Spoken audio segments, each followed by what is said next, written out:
Карлос Кастанеда. Сказки о силе. 5 условий для одинокой птицы. Первое. До высшей точки она долетает. Второе. По компании она не страдает, даже таких птиц, как она. Третье. Клюв ее направлен в небо. Четвертое. Нет у нее окраски определенной. Пятое. И поет она очень тихо. Сан-Хуан-де-ла-Крус. Беседы о свете и любви. Часть первая. Свидетель действия силы. Глава первая. Свидание со знанием. Я не видел Дона Хуана несколько месяцев. Была осень 1971 года. Я был уверен, что он гостит у Дона Хенаро в Центральной Мексике, и выехал туда, приготовившись к неделе пути. Но, проезжая через Сонору, к концу второго дня путешествия я свернул к его дому и вышел из машины. Как ни странно, меня встретил сам хозяин. «Дон Хуан!» — воскликнул я. «Не ожидал тебя здесь найти». Дон Хуан рассмеялся. Похоже, мое удивление доставило ему удовольствие. Он сидел у двери, верхом на пустом молочном бидоне, с таким видом, как будто давно меня поджидал. Сняв шляпу, он с шутовской галантностью раскланялся, затем снова надел ее и отдал мне честь по-военному. «Ну, присаживайся», — весело сказал он. «Рад тебя видеть снова». А я собирался впустую проделать весь путь до Центральной Мексики. Потом мне пришлось бы возвращаться назад, в Лос-Анджелес. То, что я нашел тебя здесь, сэкономило мне столько дней пути. Так или иначе, ты бы меня нашел, загадочно произнес он. Сойдемся на том, что ты должен мне эти 6 дней пути до Центральной Мексики, и ты используешь их на кое-что более интересное, чем нажимать педаль газа в своей машине. Было что-то необыкновенно привлекательное в его теплой улыбке. «Где же твой блокнот?» — спросил он. Я сказал, что оставил его в машине, и он велел мне вернуться за ним, поскольку без него я выгляжу сиротливо. «Я закончил работу над книгой», — сообщил я. Он пристально посмотрел на меня, так что у меня заныло под ложечкой, словно он чем-то мягким толкал меня в живот. Мне едва не стало дурно, но тут он отвернулся, и все прошло. Я хотел поговорить о своей новой книге, но он сделал знак, что ему это не интересно. Потом заулыбался и тут же втянул меня в беседу о каких-то незначительных вещах. Наконец, мне все же удалось перевести разговор на интересующую меня тему. Я упомянул, что просмотрел свои ранние записи и пришел к выводу, что с первого дня нашей встречи получал от него подробное описание мира магов, только мне не совсем понятна роль галлюциногенных растений. «Почему ты так часто заставлял меня принимать эти растения силы?» — спросил я. Он рассмеялся и еле слышно произнес. «Потому что ты тупой». Ответил он достаточно внятно, но я на всякий случай переспросил, будто не расслышал. «Что-что?» «Сам знаешь что», — оборвал он и встал. «Ты слишком заторможенный», — пояснил он, потрепав меня по голове. «И не было другого способа расшевелить тебя». «Выходит, в этих растениях не было абсолютной необходимости?» «В твоем случае была. Хотя, конечно, есть и такие, кто в них не нуждается». Он постоял, вглядываясь в кустарник слева от дома, затем снова сел и заговорил об Элихио, другом своем ученике. Он сказал, что Элихио растения силы понадобились всего один раз, в самом начале обучения, но преуспел он гораздо больше меня. Вообще, восприимчивость — состояние для некоторых вполне обычное, сказал Дон Хуан, но не для тебя, как, впрочем, и не для меня. В конце концов, восприимчивость не самое главное. А что главное? Казалось, он подыскивает ответ. «Главное — это безупречность воина», — сказал он наконец. «Но все это лишь способ говорить, способ ходить вокруг да около. Ты уже выполнил ряд магических задач, и, я думаю, достаточно созрел для того, чтобы указать тебе на источник самого главного. Я сказал бы, что для воина самое главное — обрести целостность самого себя». «Что это значит?» «Я же сказал, что только упомяну о главном. В твоей жизни еще слишком много свободных концов, которые тебе предстоит свести воедино, прежде чем мы сможем поговорить о целостности». Он жестом оборвал разговор. Кто-то или что-то явно находилось поблизости. Дон Хуан внимательно прислушался, скосив глаза влево так, что стали видны одни белки. Через несколько секунд он встал и, наклонившись ко мне, прошептал на ухо, что нам нужно пойти на прогулку. «Что-то не так?» — спросил я шепотом. «Нет-нет, все так, все окей». Мы направились в пустынный Чапараль и примерно через полчаса вышли на небольшой, футов 12 в диаметре, участок ссохшейся красноватой почвы, идеально утрамбованный и плоский, причем без каких-либо следов механической обработки.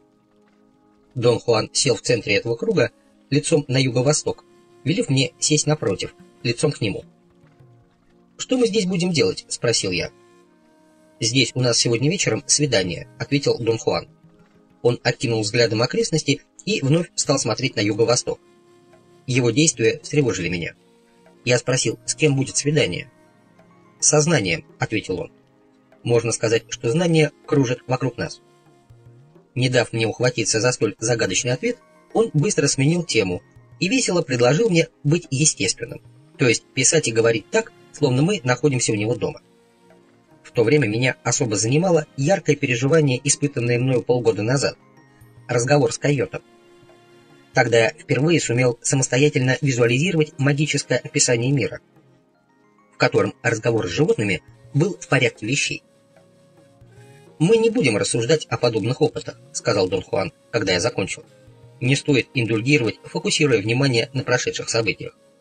Мы можем касаться их, но только для примера». «Почему, Дон Хуан?» «У тебя еще недостаточно личной силы для поиска объяснения магов». «Значит, существует объяснение магов?» «Конечно. Маги тоже люди. Мы — создание мысли. Мы ищем разъяснений. А я-то был уверен, что поиск объяснений — это и есть мой главный недостаток. Нет, твой недостаток в поиске подходящих объяснений, которые вписывались бы в твой мир. Я возражаю именно против твоей рассудочности. Маг тоже объясняет вещи в своем мире, но он не такой твердолобый, как ты. Как могу прийти к объяснению магов я? Накапливая личную силу, ты придешь к нему естественным образом. Но объяснение магов — это не то, что понимаешь под объяснением ты. И все же оно делает мир и его чудеса, если не ясными, то, по крайней мере, не столь устрашающими. Именно это должно быть сущностью объяснения. Но это не то, что ты ищешь. Ты ищешь только отражение собственных идей. Я устал от своих же вопросов. Однако улыбка Дона Хуана подталкивала к продолжению разговора. Для меня была очень важна еще одна тема. Его друг, Дон Хенаро, и то странное воздействие, которое оказывали на меня его поступки. Каждая встреча с ним сопровождалась совершенно неописуемым расстройством всех моих органов чувств. Услышав мой вопрос, Дон Хуан рассмеялся. «Хенаро поразителен», — сказал он. «Но пока нет смысла говорить о нем или о его воздействии на тебя. Для этой темы у тебя еще недостаточно личной силы. Подожди, когда она у тебя будет, тогда и поговорим об этом». «А если у меня ее не будет никогда?» «Если ее у тебя никогда не будет, значит, мы никогда и не поговорим». «Но когда же она у меня появится, при моих-то темпах продвижения?» «Это зависит от тебя. Я дал тебе все необходимые знания. Теперь ты сам отвечаешь за накопление достаточной личной силы, чтобы суметь потрогать чешуйки». «Ты говоришь метафорами», — сказал я. «Скажи лучше прямо, что мне делать?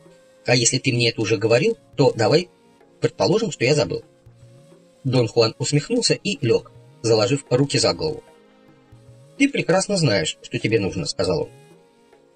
Я ответил, что и мне порой так кажется, но обычно я не уверен в себе. «Боюсь, что ты путаешь понятия», — сказал он. «Уверенность в себе воина и самоуверенность обычного человека — это разные вещи. Обычный человек ищет признание в глазах окружающих, называя это уверенностью в себе. Воин ищет безупречности в собственных глазах и называет это смирением. Обычный человек цепляется за окружающих, а воин рассчитывает только на себя. Похоже, что ты гоняешься за радугой вместо того, чтобы стремиться к смирению воина. Разница между этими понятиями огромна. Самоуверенность означает, что ты знаешь что-то наверняка. Смирение воина — это безупречность в поступках и чувствах. «Я все время пытаюсь жить по твоим советам», — сказал я. «Может быть, у меня не всегда получается, но я делаю все, что могу. Можно ли назвать это безупречностью?» «Нет. Ты должен делать нечто большее. Ты должен постоянно превосходить самого себя». «Но ведь это безумие, Дон Хуан. На это никто не способен». «Есть масса естественных для тебя вещей, которые лет 10 назад показались бы тебе безумием. Эти вещи не изменились. Изменилось твое представление о себе. Невозможное тогда стало вполне возможным сейчас. Не исключено, что твой полный успех в изменении себя всего лишь вопрос времени. В этом отношении единственно возможный для воина курс – это действовать неуклонно, не оставляя места для отступления. Ты достаточно знаешь о пути воина, чтобы поступать должным образом, но тебе мешают старые привычки и нелепый распорядок жизни. Мне показалось, что я понял его. Ты считаешь, что записывание – это одна из моих старых привычек, от которой я должен избавиться? Может, мне уничтожить мою новую рукопись? Вместо ответа он поднялся и посмотрел на край чапараля. Я сказал, что получил много писем от читателей, которые уверяли меня, что нельзя писать о своем ученичестве. Они ссылались на то, что учителя восточных эзотерических учений требуют соблюдения абсолютной тайны. Может, эти учителя просто индульгируют в том, что они учителя? Сказал Дон Хуан, не глядя на меня. Я не учитель, я всего лишь воин, поэтому я понятия не имею, что чувствует учитель. Дон Хуан, может быть, я действительно напрасно раскрываю некоторые вещи? Неважно, что именно человек раскрывает или удерживает при себе, ответил он. Что бы мы ни делали и кем бы ни являлись, все это основывается на нашей личной силе. Если ее достаточно, то всего одно сказанное нами слово может изменить нашу жизнь. А если ее мало, то пусть даже будут раскрыты все сокровища мудрости, это ничего нам не даст. Он понизил голос, словно собирался поведать мне нечто сокровенное. «Я хочу доверить тебе величайшее знание», — сказал он. «Посмотрим, сумеешь ли ты им распорядиться. Знаешь ли ты, что в это мгновение ты окружен вечностью, и что этой вечностью ты можешь воспользоваться, если пожелаешь?»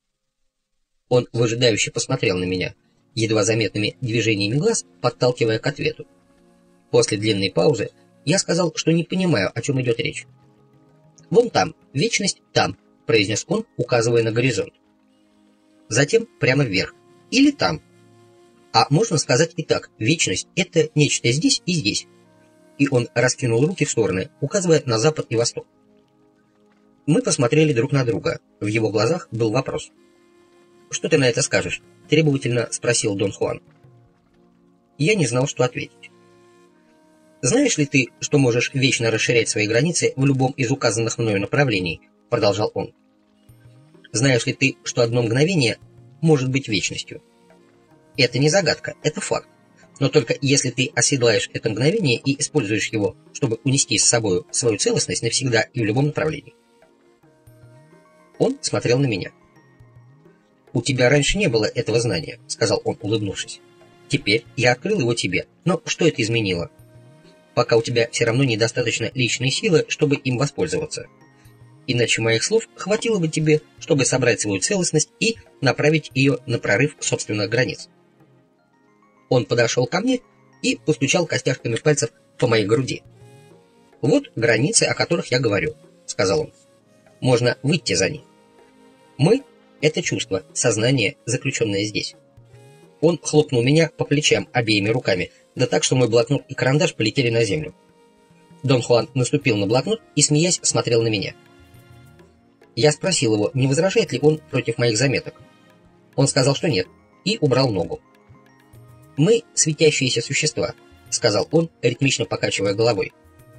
«А для светящихся существ значение имеет только личная сила. Но если ты спросишь меня, что такое личная сила, я отвечу, что этого мои объяснения тебе не объяснят». Дон Хуан взглянул на запад и сказал, что до заката еще несколько часов. «Мы пробудем здесь долго», — объяснил он. «Можно сидеть тихо или разговаривать.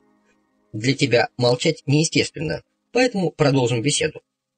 Это место является местом силы, и поэтому мы должны воспользоваться им до наступления ночи. Сиди как можно естественней, не напрягайся и не бойся.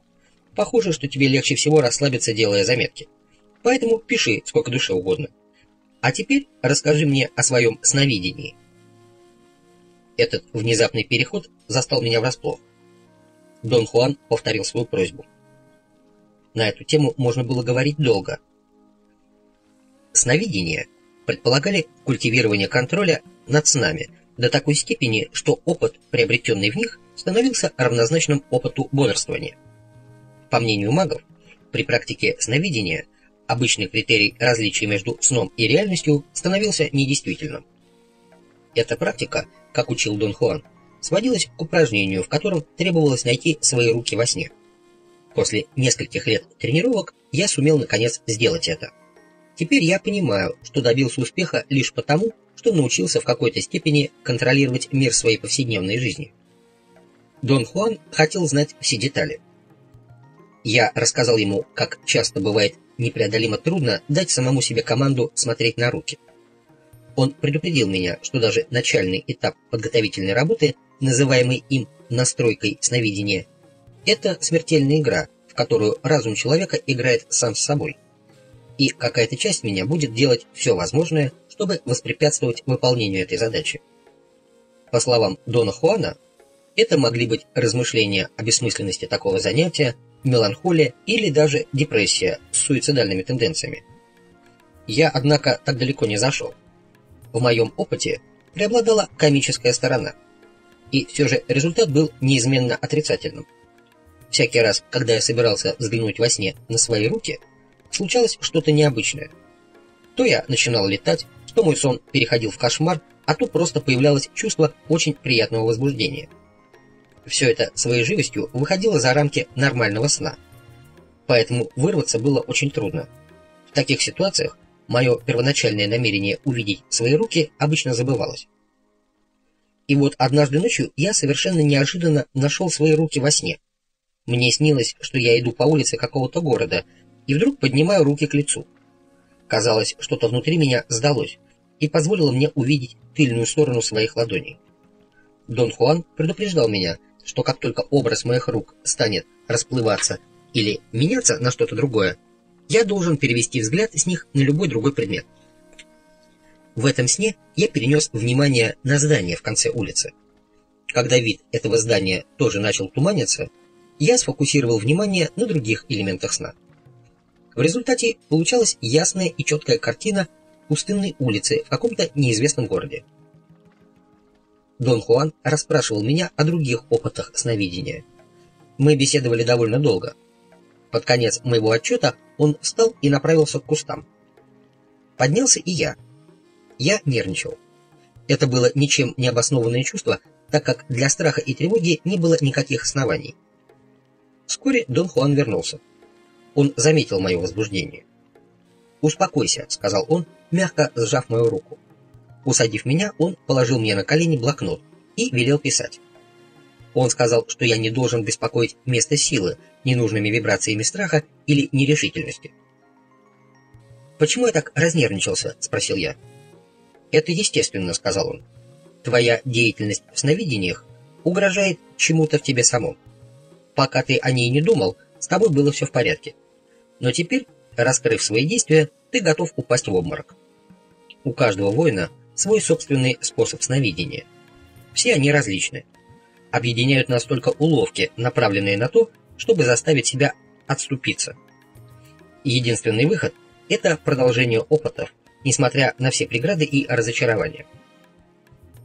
Затем он спросил, могу ли я выбирать тему для сновидения. Я ответил, что даже не представляю, как это делается. «Объяснение магов относительно выбора темы для сновидения заключается в следующем», — сказал Дон Хуан. «Воин выбирает тему сознательно, прервав внутренний диалог и удерживая образ в голове. Иными словами, если он сможет на какое-то время прервать беседу с самим собой, а затем, пусть даже на мгновение, удержать мысль о желаемом в сновидении образе, он увидит то, что ему нужно. Я уверен, что ты это сделал, хотя и неосознанно». После длинной паузы Дон Хуан начал принюхиваться. Похоже было, что он прочищает нос. Несколько раз он с силой выдохнул, при этом мышцы его живота сокращались рывками, в такт коротким отрывистым вдохом.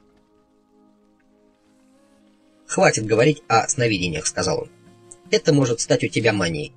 Если в чем-то и можно добиться успеха, то он должен приходить легко, пусть даже с какими-то усилиями, но без потрясений и навязчивых идей». Он встал, подошел к кустарнику и начал всматриваться в листву. Было похоже, что он пытается что-то увидеть там, стараясь не подходить слишком близко. «Что ты там делаешь?» — спросил я, не в силах сдержать любопытство. Он повернулся ко мне и с улыбкой поднял брови. В кустах много странных вещей», — сказал он и снова сел. Его спокойный тон испугал меня еще больше, чем если бы он внезапно закричал. Я выронил карандаш. Он засмеялся, повторив мои движения, и сказал, что преувеличенные реакции являются одним из свободных концов, все еще существующих в моей жизни.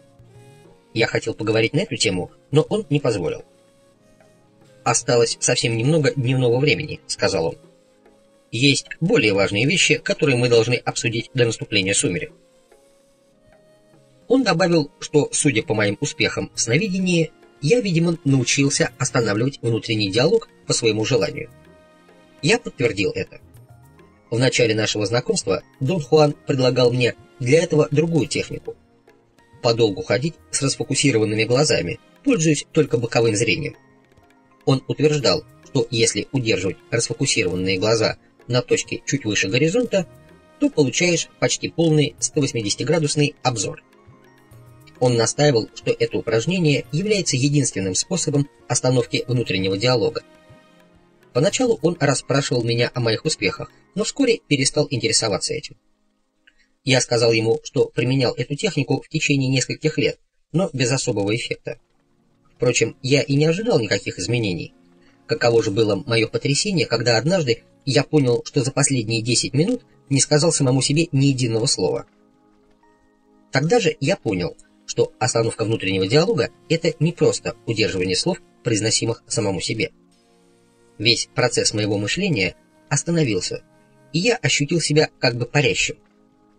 Чувство паники, вызванное этим состоянием, заставило меня в качестве противоядия восстановить свой внутренний диалог. «Я говорил тебе, что именно внутренний диалог прижимает нас к земле», — сказал Дон Хуан. «Мир для нас такой-то, такой-то, или этакий и этакий, лишь потому, что мы сами себе говорим о нем, что он такой-то и такой-то, или этакий и этакий». Дон Хуан объяснил, что вход в мир магов открывается лишь после того, как воин научится останавливать свой внутренний диалог. «Ключом к магии является изменение нашей идеи мира», — сказал он. «Остановка внутреннего диалога — единственный путь к этому. Все остальное — просто разговоры.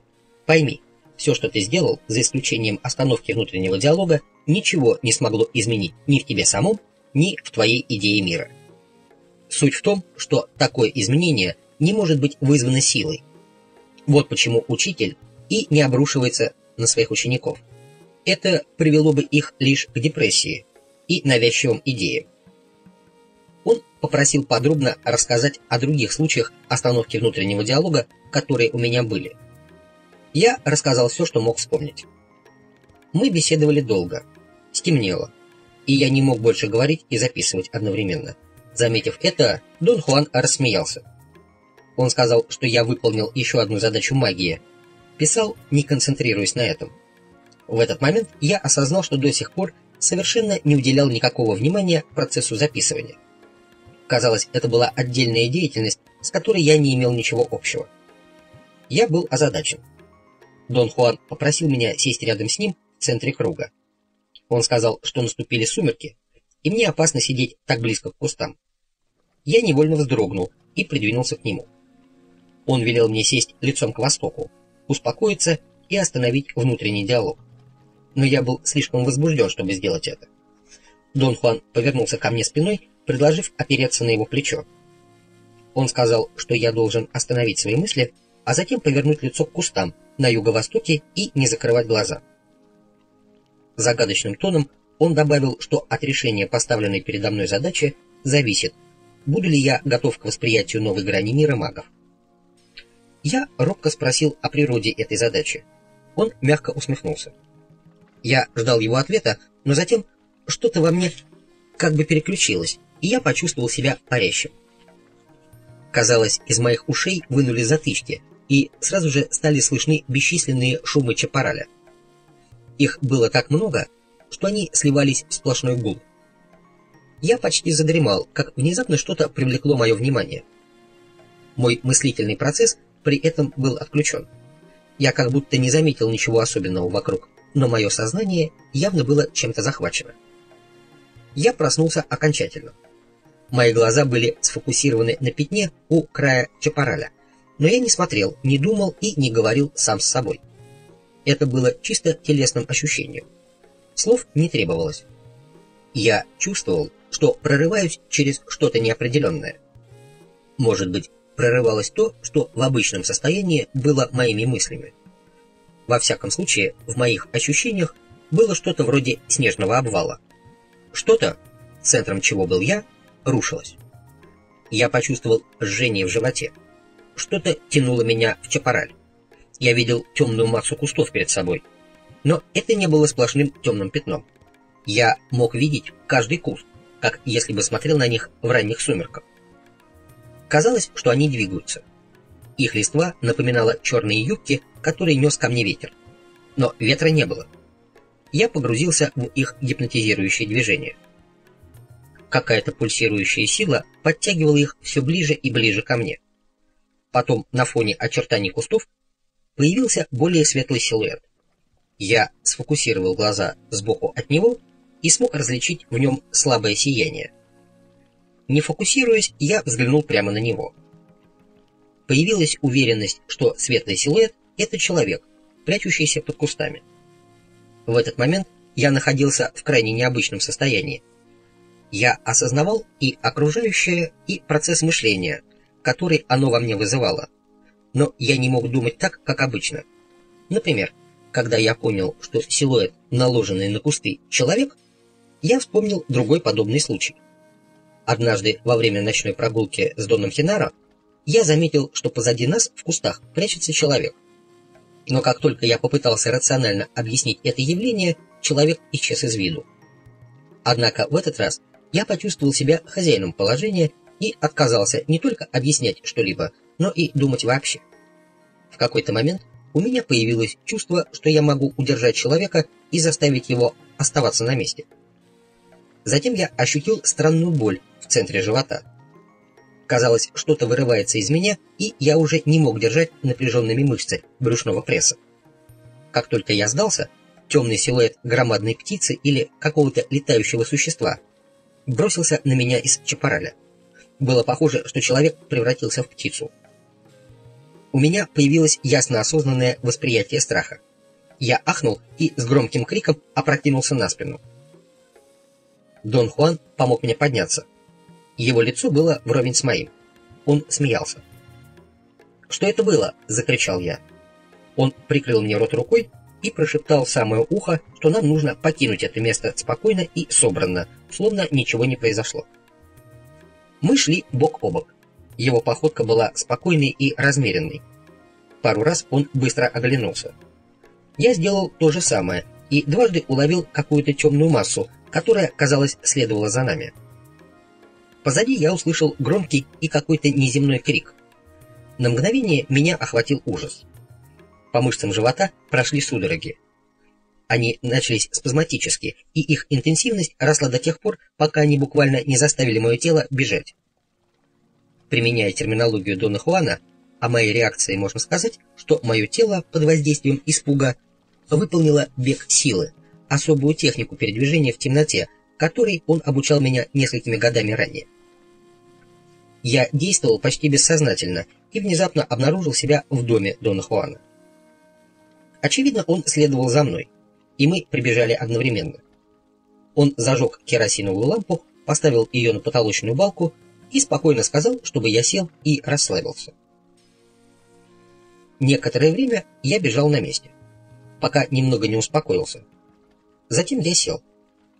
Он подчеркнуто потребовал, чтобы я вел себя так, словно ничего не случилось, и вручил мне мой блокнот.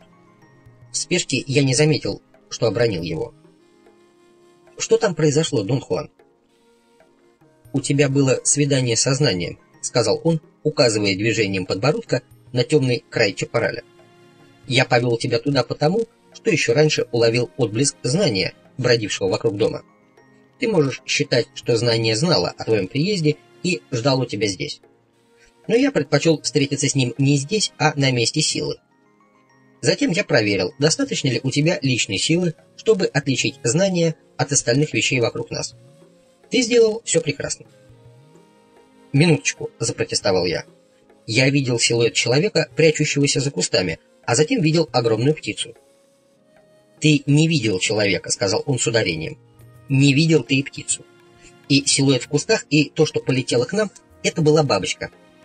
Если ты хочешь быть точным в терминологии магов и не боишься оказаться смешным в своей собственной, то можешь сказать, что сегодня у тебя было свидание с бабочкой. Знание — это бабочка». Он пристально посмотрел на меня. Свет лампы отбрасывал причудливые тени на его лицо. Я отвел глаза. «Возможно, сегодня ночью у тебя будет достаточно личной силы для решения этой загадки», — сказал он. «Если не сегодня, то, может быть, завтра. Не забывай, ты должен мне еще 6 дней». Дон Хуан поднялся и пошел на кухню в задней части дома. Он взял лампу и поставил ее у стены на короткий круглый чурбан, который использовал как табурет. Мы сели на пол друг против друга и поели бобов с мясом из горшка, который он поставил между нами. Ели мы молча. Время от времени он искоса поглядывал на меня и, казалось, готов был рассмеяться. Его глаза были прищурены. Когда он смотрел на меня, то слегка приоткрывал их, и влага в уголках отражала свет. Казалось, он использовал свет лампы для того, чтобы создавать зеркальные отражения. Он играл с этим почти незаметно, покачивая головой всякий раз, когда останавливал на мне взгляд. В результате возникла захватывающая игра света. Я осознал его маневры лишь после того, как он использовал их пару раз. Я был убежден, что он делает это с определенной целью, и мне показалось важным спросить его об этом. «Для этого у меня есть веская причина», — заверил он меня. «Я успокаиваю тебя своими глазами. Ты ведь уже больше не нервничаешь, правда?» Я должен был признать, что чувствую себя очень хорошо. Мелькание света в его глазах не было угрожающим и ни в коем случае не раздражало и не пугало. «Как ты успокаиваешь меня глазами?» — спросил я. Он повторил незаметное покачивание головой. Его глаза на самом деле отражали свет лампы. «Попробуй сделать это сам», — небрежно сказал он и положил мне еще еды. «Ты сможешь успокаивать себя без моей помощи». Я попробовал покачать головой, но мои движения были неестественными и неуклюжими. «Просто болтая головой, ты себя не успокоишь. Скорее заработаешь головную боль. Секрет состоит не в качании головой, а в том чувстве, которое приходит к глазам из области внизу живота. Именно оно заставляет голову качаться». Он потер свой живот. После еды я прислонился к куче дров, накрытых пустыми мешками, и попытался имитировать его покачивание головой. Дон Хуан от души забавлялся, смеясь и хлопая себя поляшком. Затем его смех прервался. Я услышал странный глубокий звук, похожий на постукивание по дереву. Он исходил из чапараля. Дон Хуан вскинул голову, сделав мне знак быть внимательным. «Эта маленькая бабочка зовет тебя», — сказал он бесстрастно. Я вскочил. Звук тотчас прекратился.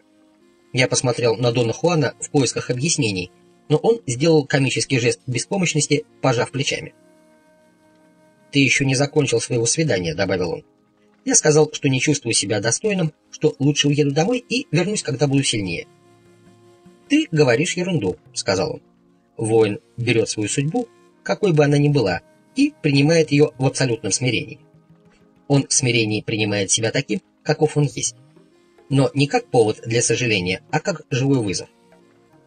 Каждому из нас требуется время, чтобы понять это и сделать своим достоянием.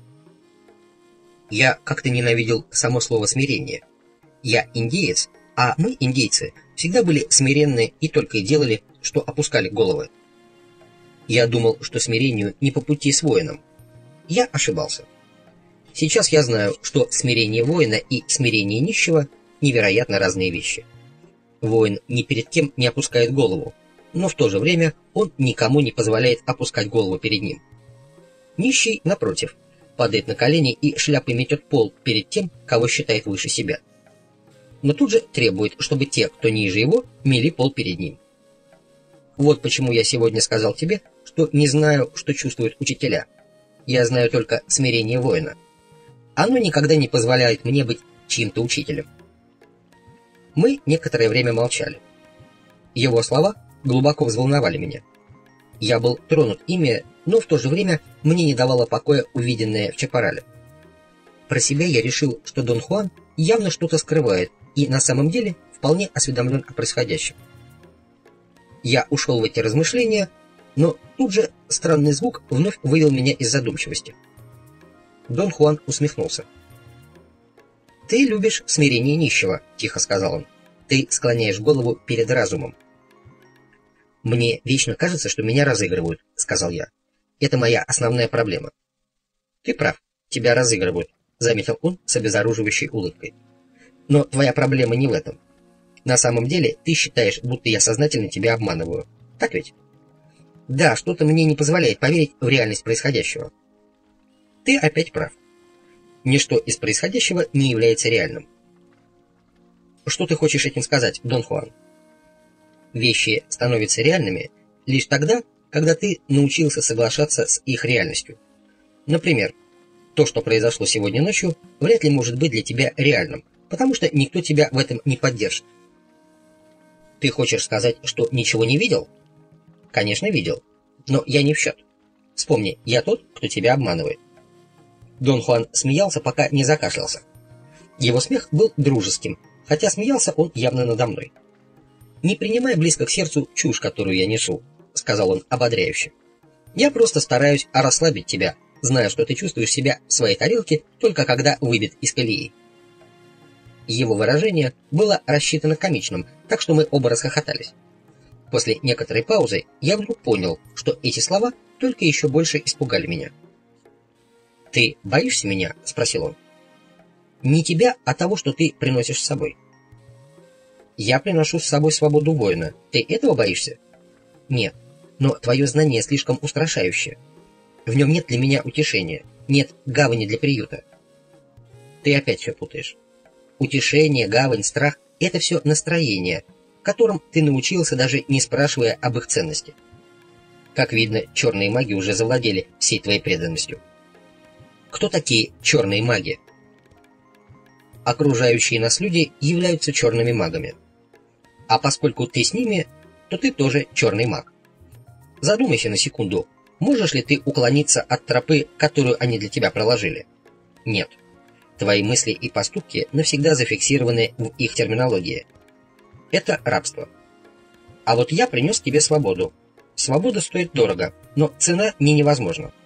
Поэтому бойся своих тюремщиков, своих учителей. Не трать времени и сил, боясь меня». Я знал, что он был прав. Но, несмотря на мое искреннее согласие с ним, я знал, что привычки моей жизни обязательно заставят меня тянуться к моей старой тропе. Я и в самом деле был рабом. После долгого молчания Дон Хуан спросил меня, достаточно ли у меня силы, чтобы еще раз столкнуться со знанием. «Ты хочешь сказать с бабочкой?» — спросил я, шутя. Он согнулся от смеха, словно я только что сказал самую смешную вещь в мире. «Что ты в действительности имеешь в виду, когда говоришь, что знание — это бабочка?» — спросил я. «Я ничего другого не имею в виду», — ответил он. «Бабочка есть бабочка. Я думал, что к настоящему времени у тебя со всеми твоими достижениями будет достаточно силы, чтобы видеть. Вместо этого ты всего лишь мельком заметил человека, а это не было истинным видением». В самом начале моего ученичества Дон Хуан ввел концепцию видения как особой способности, которая позволяет воспринимать истинную природу вещей и которую можно развить. За годы нашего общения у меня сложилось впечатление, что так называемое видение является интуитивным восприятием или же способностью понимать что-то целиком и мгновенно, или, возможно, способностью насквозь видеть человеческие поступки и выявлять скрытые значения и мотивы. Сегодня вечером, когда ты впервые встретился с бабочкой, ты наполовину смотрел, наполовину видел, сказал Дон Хуан. В этом состоянии, хотя ты и не был обычным самим собой, но тем не менее смог вполне сознательно управлять своим знанием мира. Дон Хуан остановился и взглянул на меня. Сначала я не знал, что сказать.